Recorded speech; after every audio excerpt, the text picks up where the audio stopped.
Bugs me about that camera is that you have to look through the lens. You don't have a... Okay, we're here with Stan Harrington from Bread and the Bone. Stan, tell me about your film. Bread and the Bone was a film that I wrote in about 2 weeks, and we ended up pretty much doing the whole thing by ourselves. I shot it, wrote it, directed it, produced it. I was in it, the usual Hollywood deal. And everything that could go wrong went wrong, which is why I ended up doing all those things. We lost our director, we lost our editor, and the film was eventually shot for $5,000, and we were fortunate enough here now to win a couple of big awards. We won the Best Actress, Best Screenplay, and the grand prize, the Best in Show, so we were very pleased. The film is about a gangster, pretty much, myself. I play a guy who's in his 30s now, who doesn't want to be like his father, who's a hitman. But what he does is very much different. So he ends up in this struggle throughout the film with his father trying to drag him into the mafia and his friends trying to drag him out, and his own doubt in between somewhere about whether he has it in him to change or whether it's just bred in his bones. Give me an idea of what it was like when you first discovered you'd been accepted to the film festival.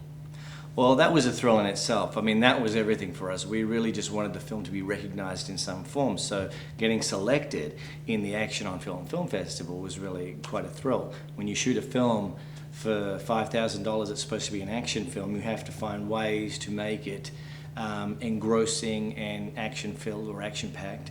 And you don't really have the option of having squibs and a lot of the other things or special effects that big budget films have. So to be recognized by an action film festival was really quite a thrill for us, especially seeing as we really didn't have the tools to work with. We had to use whatever we had to try and make it work, basically. You mentioned that your film came in for only $5,000. How did you manage that?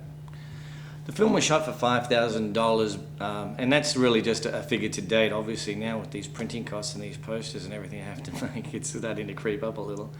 But I think pretty much anybody can do it if they have the initiative and they build a base around them of actors and people that, because Hollywood's full of people that have a camera, actors and people that have their own editing suites and whatever. I actually went and bought an editing system when my editor left, which was the same as his. I had seen him cut my reel on a Sony Vegas editing system. And it's actually a very, very cheap system, and it was amazing. In fact, that's one of the reasons the film was even completed, because I had a system that was just so easy to use. And I could barely check my emails before I started this film. But I had seen him cut my reel, and then I went to Fry's. I bought an $80 editing suite that they had over at Fry's, and eventually upgraded it to the $400 or $500 one, and edited the whole thing on the computer at home. I used a camera that I had borrowed from the Academy at Stella Adler, which is where I was, and I didn't really tell them. I pretty much just borrowed it and then told them after I'd shot the film. And the actors all worked, they got paid. It was a SAG film, but only the SAG actors got paid, so I only had to pay 4 people. So we limit people to under 4 hours, we don't pay